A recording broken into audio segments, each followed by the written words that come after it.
Bonjour à toutes et à tous. Marhaban bikoum. Je suis arabisant, donc je suis obligé de commencer par de l'arabe. Alors, il me vient une lourde tâche de parler en 15 minutes, puisque, par conséquent, j'ai un peu moins de temps. C'est une gageure.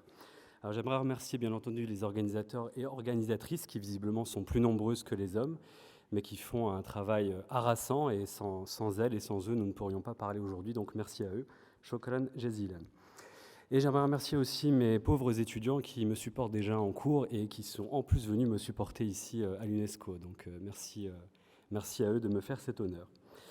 Alors je commencerai à citer mentionner un illustre collègue qui était Claude Lévi-Strauss, qui était ici tenu en haute estime et qui avait rédigé un court essai qui est très connu, qui est devenu un classique des sciences humaines, qui s'appelait Race et Histoire. Et il y a de cela déjà 70 ans, 1952. Et donc ce court essai, qui est devenu un classique, visait à lutter contre toutes les formes de racisme. Et malheureusement, je le cite aujourd'hui, pour une bonne raison, c'est pour honorer un collègue, mais pour une mauvaise raison, c'est que malheureusement, ce livre que j'ai relu pour la conférence est toujours malheureusement d'actualité. Et c'est bien problématique. Parmi les choses que ce grand collègue prédécesseur nous a appris, c'est le fait que le regard que l'on porte sur un objet détermine l'analyse qui en sera faite. Et alors pour nous, pour le coup, islamologues, c'est déterminant parce que nous vivons cette problématique, je dirais, au quotidien. C'est que notre objet, il est effectivement regardé d'une certaine manière qui conduit bien souvent à une forme d'essentialisme et de réduction de cet objet, et même plus que de réduction de l'objet, mais également cette habitude qui est désormais prise éjecte l'islam de l'histoire. Donc ça, c'est effectivement, pour le coup, problématique. Alors, j'ai parlé d'islamologue, on en parle souvent, ce terme est mis à peu près à toutes les sauces, si vous me pardonnez l'expression, et je vous ai par conséquent pris une définition qui est la mienne et celle d'autres collègues. Donc c'est celle-ci que je vous propose. Donc il s'agit de l'analyse scientifique de l'islam-religion par les outils des sciences humaines et sociales. Vous conviendrez avec moi que dire islamologie, ça va beaucoup plus vite. Donc, mais cela signifie ceci. Avec d'autres collègues de ma génération, islamologues, nous pensons que l'objet islam, malheureusement, depuis bien longtemps déjà, effectivement, comme je le disais, est sorti de l'histoire et qu'il souffre d'une forme de regard un peu vieillissant, en fait. Alors, je reprends cette image, en fait, de la vieillesse parce que Lévi-Strauss lui-même, dans Race et Histoire, parle, lui, d'anciennes générations qui observent certains faits du monde et, comme ils sont eux-mêmes dépossédés, en fait, du monde qui passe et qui se transmet aux nouvelles générations, eh bien, observent ce monde de manière négative et confondent le réel avec leur vision en fait de ce réel. Et alors pour nous, encore une fois, l'objet islam est directement concerné parce que la vision qu'on a souvent de l'islam-religion est teintée, je le crois, de ce regard que moi je qualifie de vieillissant en fait et qui ne perçoit pas toutes les nouvelles évolutions que en l'occurrence l'islam a connues. Alors vous allez me dire, mais quel rapport avec le judaïsme libéral que Hakim Al-Karoui vient d'introduire? Rassurez-vous, j'y viens. Deuxième exemple que je prends à Lévi-Strauss, que je trouve pertinent, c'est que dans son livre, si vous le lisez, je vous le conseille, Race et Histoire, Lévi-Strauss utilise des exemples de la vie quotidienne. Par exemple, il parle de militants politiques qui, en condamnant par exemple un régime particulier, parce qu'ils le détestent pour leurs raisons, eh bien, s'interdisent d'analyser ces évolutions. Comme ils détestent leur objet, si on parle en termes de chercheurs, eh bien, ils sont devenus incapables de l'analyser avec la distance correspondante. Et ils le sortent de l'histoire. Vous comprenez maintenant le lien que je fais avec l'islam. C'est que très souvent, nous avons des discours haineux dans les milieux politico-médiatiques majoritaires, pas tous heureusement, qui sortent l'islam de l'histoire. Mais ce n'est pas eux uniquement qui commettent ce type d'impair. Vous avez également, malheureusement pour l'islam aujourd'hui, vous avez aussi les milieux que j'appelle moi revivalistes, donc pour le dire autrement, les mouvements de l'islam majoritaire aujourd'hui, type salafisme, frères musulmans, tablir, déoband, etc., qui, en fait, eux, sont dans l'extrême opposé, donc dans le discours en miroir, c'est-à-dire qu'ils vont analyser l'islam de manière apologétique, c'est-à-dire pour en faire la promotion, du tarwij en arabe. Et le problème, c'est que ça aboutit à la même conséquence. La vision ultra-négative et ultra-positive aboutit à la même conséquence. L'islam, encore une fois, est sorti de l'histoire.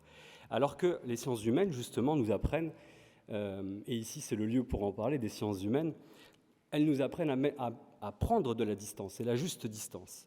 Et malheureusement, effectivement, c'est ce qui manque à l'égard de ces deux courants. De ce courant du judaïsme libéral, mais qu'on retrouve aussi pour les deux religions. Alors je viens justement aux deux religions. Effectivement, je fais ce rapprochement depuis quelques années avec le judaïsme libéral et l'islam réformiste. J'illustrerai cela par une citation d'un collègue dont je vous recommande vivement la lecture de son ouvrage. Si ça fonctionne, ça ne fonctionne pas. Ça fonctionne. Cet ouvrage s'intitule « Les Juifs dans le Coran ». Il a été écrit par un collègue, Meir Baracher. Et j'ai pris donc cette citation de son ouvrage, page 157. Je vous le lis, tout le monde ne peut pas lire de loin. « La ressemblance entre les lois religieuses du judaïsme et de l'islam est considérable tout au long de leur histoire. » Et je vais relire exprès, tout au long de leur histoire, pas uniquement à l'époque contemporaine. Donc bien entendu, nous n'aborderons pas l'histoire ancienne ici. Alors un petit point terminologique, ça c'est la manie des universitaires, nous aimons faire des points terminologiques. Mais vous verrez que sur l'islam, c'est très important. Premier élément, c'est sur l'appellation. Sur le document que vous avez sur le programme, il y a marqué islam libéral ou judaïsme réformé. Bon, en fait, toutes ces appellations existent. Traditionnellement, dans le judaïsme, on parle de judaïsme libéral en France et de judaïsme réformé aux États-Unis. Pour l'islam, c'est plus simple, il n'y a aucun consensus. Donc vous avez des acteurs qui parlent d'islam libéral, d'islam progressiste, d'islam réformé. Donc peu importe, ces mots sont ici pour le moment assez synonymes. Deuxième point de terminologie, peut-être beaucoup plus important à mes yeux, c'est qu'est-ce que j'entends par islam réformiste. Alors là, c'est un très gros problème. Pourquoi ? Parce que vous pourrez faire vous-même en fait cette constatation. Et on l'a fait dans les milieux académiques aussi. C'est que quand on parle d'islam réformiste, en fait, on veut dire tout et n'importe quoi. Et on entend ce tout et n'importe quoi dans les médias, mais en réalité, pas uniquement. Même dans nos milieux académiques, en fait, l'appellation réformiste, en fait, est un fourre-tout. On y met n'importe quoi. On y met des acteurs de l'islam politique tels que Hassan el-Banna, fondateur des Frères musulmans. On y met dedans parfois Rachid Ranouchi, donc leader du mouvement Nahda en Tunisie. On y met un Tarek Oubrou, grand imam de la mosquée de Bordeaux, qui est réformiste. Bref, on y met n'importe qui. Donc ça, c'est un gros problème parce qu'on ne peut pas ensuite reprocher aux médias mainstream de confondre tout et n'importe quoi si nous-mêmes, déjà, enseignants-chercheurs, ne mettons pas de l'ordre dans nos propres outils. Donc c'est la raison pour laquelle j'ai proposé une typologie avec 5 critères, mais ne vous inquiétez pas, nous allons aller rapidement et je n'en mentionnerai que 4 pour que vous compreniez bien.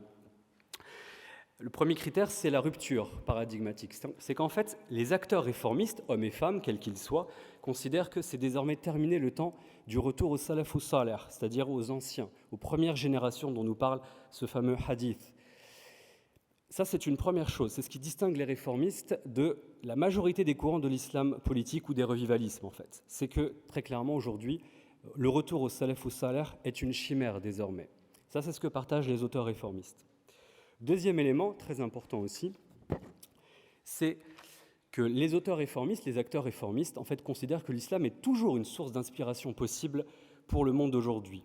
Et ce critère distinct nous permet de distinguer entre les réformistes et ce qu'on peut appeler les modernistes ou libéraux, ça dépend des termes, qui ont leur place, bien entendu, dont leurs écrits sont fondamentaux, mais qui considèrent que l'islam doit être replacé, par exemple, sur les étagères d'un musée. Et ils ont tout à fait le droit de le penser et de militer pour, mais ce n'est pas ce que font les réformistes. Les réformistes travaillent sur une tradition. De la même manière que dans le judaïsme libéral, les penseurs du judaïsme libéral ont travaillé sur une tradition parce qu'ils croyaient que cette tradition pouvait encore répondre à certaines questions existentielles pour l'humanité de leur temps. Donc ça, c'est un critère important. Troisième critère, c'est ce que j'ai appelé... Ça ne vient pas. Bon, c'est pas grave, vous les avez tous les 4. Troisième critère, c'est ce que j'ai appelé le maîtrise du langage et de l'histoire de ce patrimoine islamique ancien. Alors je résume ça simplement, c'est tout simplement le fait que les réformistes travaillent sur des textes, sur un patrimoine ancien, de la même manière que les rabbins du judaïsme libéral, les précurseurs du 19e, ont travaillé sur des textes. Et donc ça nécessite de maîtriser le langage par lequel ces textes ont été transmis et leur histoire.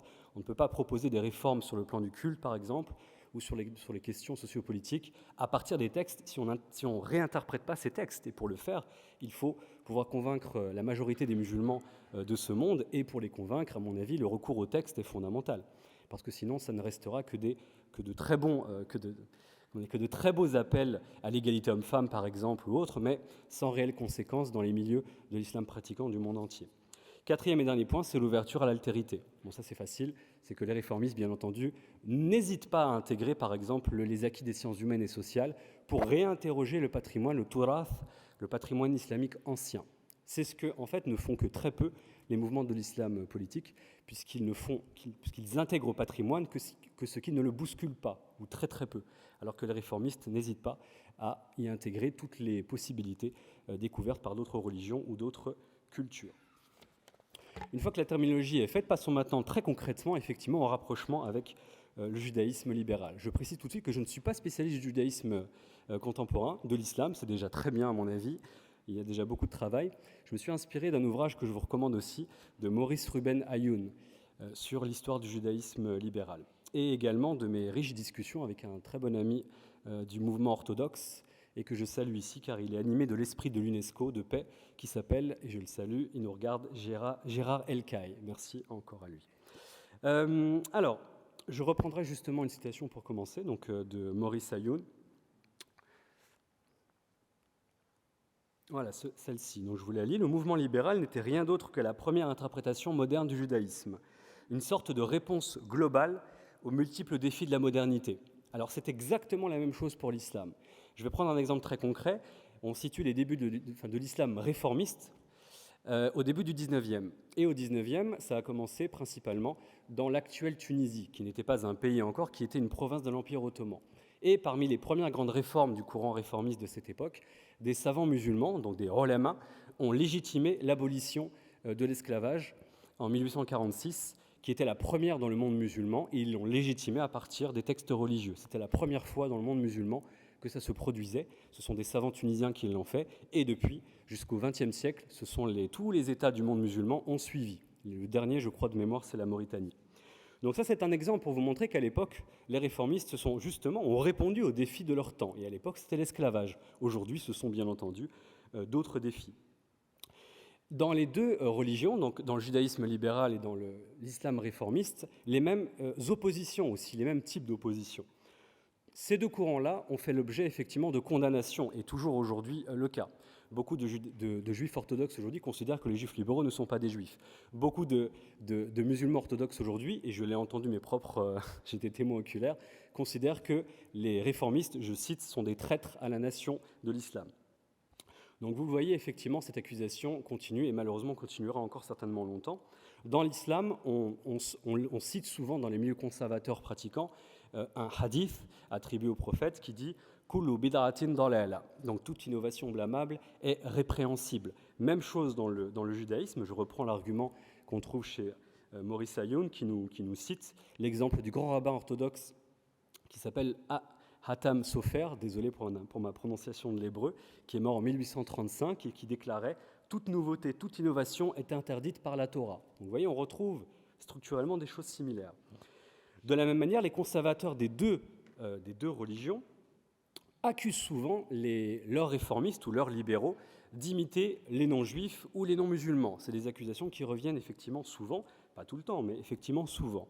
Très intéressant parce qu'en faisant ça, les conservateurs de ces deux religions créent en fait une sorte de frontière virtuelle entre le eux et le nous, à savoir une société qui leur est étrangère et eux-mêmes, ce qui est problématique dans une société, effectivement, quand on porte ce regard-là, et d'autant plus quand on est effectivement minoritaire.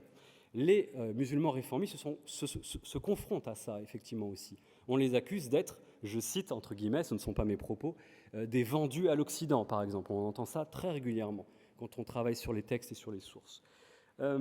Par exemple, Maurice Ayoun, dans son excellent livre, cite l'exemple du débat qu'il y a eu dans le judaïsme au XIXe siècle sur l'introduction de l'orgue dans les synagogues au XIXe. Et les conservateurs citaient par exemple Lévitique 18, verset 3, qui condamnait l'imitation des idolâtres. Et donc cet argument était utilisé pour interdire l'introduction de l'orgue dans les synagogues. Dans les milieux musulmans contemporains d'aujourd'hui, on retrouve effectivement les mêmes choses. Alors bien sûr, pas sur l'introduction de l'orgue dans les mosquées, mais par exemple, je vous ai pris quelques exemples très récents de polémiques, par exemple sur la célébration des fêtes de Noël. Souvent dans les milieux conservateurs, on recommande aux fidèles de ne pas célébrer Noël avec les chrétiens ou les non-musulmans en général. On a une polémique récente sur ce cas-là. célébration du jour de l'an également. Je peux citer aussi l'exemple de l'habit des femmes, sur lequel souvent malheureusement se cristallisent les problématiques des sociétés, où on considère que la tenue des femmes dans les milieux conservateurs musulmans ne doit pas ressembler ni à celle des hommes, ni à celle des non-musulmanes, en fait. Donc voilà, on retrouve aussi ce même paradigme.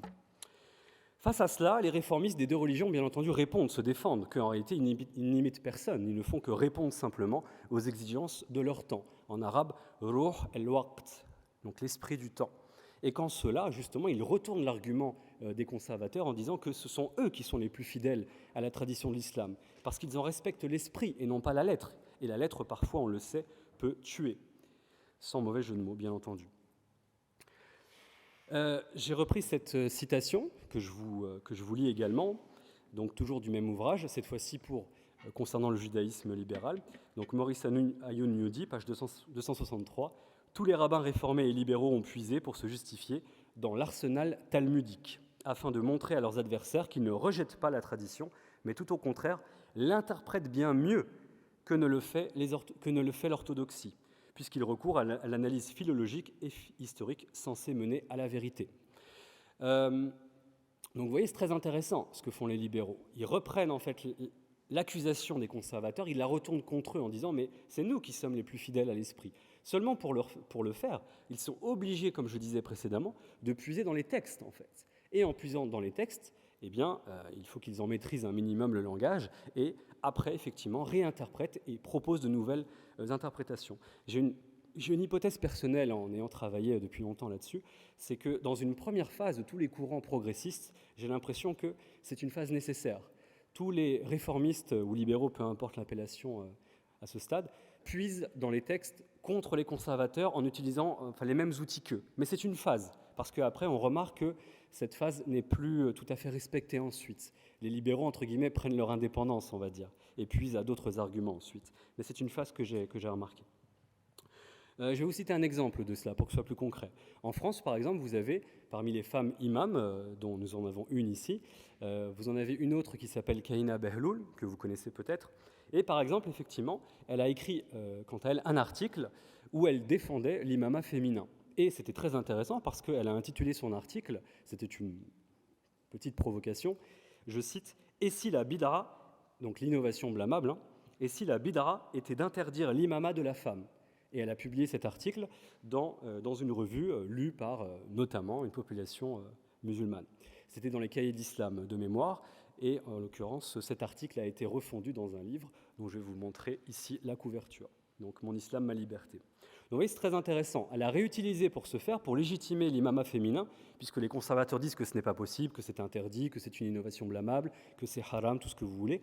Eh bien, elle reprend dans le hadith lui-même, dans la tradition prophétique, l'exemple du fait que c'est tout à fait possible. Et c'est un hadith dans lequel, si certains d'entre vous le connaissent, une femme donc musulmane est autorisée par le prophète lui-même à diriger la prière. Il s'agit de Waraqa. Et toute la question porte sur l'interprétation d'un petit passage en arabe qui est tout petit, qui est l'idariha. Et c'est deux. Donc, je ne peux pas le traduire parce que sinon je prends position. Mais l'important, c'est de comprendre que toute la traduction de toute cette interprétation de ce tout petit passage en arabe, l'idariha, conditionne à si l'imamat pour une femme est possible ou le condamne à l'interdiction. Une toute petite phrase. Donc elle l'a bien sûr réinterprété dans le sens d'une possibilité au contraire. Voilà. Si ça vous intéresse, je vous spoil. Elle l'a interprété en disant que l'idariha ne veut pas du tout dire maison, dar, mais ici veut dire simplement un ensemble de familles, donc de tribus, puisqu'à l'époque on est au 7e siècle, et donc concerne pas uniquement la famille au sens strict où on l'entend aujourd'hui, mais plus largement. Et donc une femme musulmane peut diriger même en dehors de sa famille. Voici les conséquences théologiques. Alors, double difficulté maintenant pour les réformistes des deux religions, c'est qu'en fait, ils se confrontent à leur communauté et aussi à la réprobation parfois de leur société. Et quel type de réprobation ? Eh bien, l'accusation de duplicité. Et je vais terminer avec ça. L'accusation de duplicité. Donc dans la communauté, on leur dit qu'ils ne sont pas authentiquement musulmans ou juifs, et à l'extérieur, on les accuse de, en France on entend ce mot maintenant, taqiya, très mal prononcé, je vous l'accorde, donc la taqiyya, qui est la duplicité. ce qui est complètement aberrant quand j'ai entendu certains responsables politiques dire cela, puisque ce concept n'existe pas dans le sunnisme, il a été théorisé dans le chiisme, et il existe uniquement dans le sunnisme, dans les milieux djihadistes, en fait. Donc ça n'a aucun sens de parler de cela en France. Et assez intéressant de remarquer que ce sont des représentants politiques qui formulent ce terme et qui pourtant sont contre généralement l'enseignement de la langue arabe. Donc à un moment donné, il va falloir choisir. J'ai promis donc de ne pas dépasser le temps, donc j'en viens à ma conclusion. On a pu voir effectivement, alors il y aurait plein d'autres exemples, hein, bien entendu. Il y aurait par exemple la fonction de témoin dans l'islam et dans le judaïsme. Est-ce qu'une femme peut être témoin ou un homme? Si oui, comment? Il y aurait plein d'autres questions. Est-ce que le Talmud est éternel? Est-ce que le fiqh en islam est éternel? Vous voyez, il y a plein de questions qui sont similaires. Le mariage mixte, est-ce qu'une femme juive peut épouser, est-ce qu'une femme musulmane peut épouser un non-musulman? Est-ce qu'un homme juif peut épouser une non-juive? Vous voyez, ce sont des questions toujours d'actualité, qui sont assez similaires, je trouve. Donc, ma conclusion. Donc, on a vu effectivement tout un ensemble de similitudes. J'avais, dans un autre lieu, je m'étais risqué à une prospective, ce que les chercheurs ne font que rarement, en fait. À savoir qu'aujourd'hui, les milieux conservateurs musulmans, représentés par le salafisme, les frères musulmans, le Tabligh et le Déobandi, sont en réalité en fait, leur paradigme est en train de prendre l'eau, en réalité. Et il est très possible et fortement que dans 2 ou 3 générations, l'islam réformiste que j'ai défini précédemment devienne peut-être même majoritaire en Europe, en fait. Il y a beaucoup d'indices qui nous le montrent. Je n'ai malheureusement pas le temps de vous le prouver ou d'apporter des arguments. D'autres choses que je n'ai pas abordées, c'est notamment le regard porté sur les juifs et sur les musulmans. Il faut toujours se rappeler qu'au début du XXe siècle, le regard porté par certaines théories racistes ouest-européennes englobait pas uniquement les musulmans ni les juifs, englobait les deux dans une même catégorie. Les anthropologues ici savent très bien cela, qu'on les englobait dans la même catégorie de sémites, en fait, hein, arabes musulmans et juifs. Donc ils partagent aussi une histoire aussi dans leur altérité, je trouve. Et je pense que c'est intéressant aussi de le mentionner. Bref, les acteurs de terrain ne nous ont pas attendu, nous chercheurs, pour se rencontrer. Les rencontres existent entre des rabbins du courant libéral et des imams du courant réformiste musulman. Mais je pense qu'effectivement, ce type de rencontre, il serait intéressant qu'elle se multiplie à l'échelle, non pas des personnalités médiatiques, mais des croyants et croyantes lambda, en fait, du quotidien, je pense. Ce serait très, très important. Voilà. Et j'achèverai par une citation, tant qu'à faire, de Frantz Fanon. Vous ne la verrez peut-être pas, c'est pas grave. Je vous la lis. C'est une citation très célèbre et je terminerai par là. Quand vous entendez dire du mal des Juifs, dressez l'oreille, on parle de vous. Je pense que ça s'applique pour, en réalité, tout le monde. Lorsqu'on parle d'une communauté, tôt ou tard, ça finira à toucher toutes les autres communautés. Voilà, je vous remercie de votre attention. Merci à vous.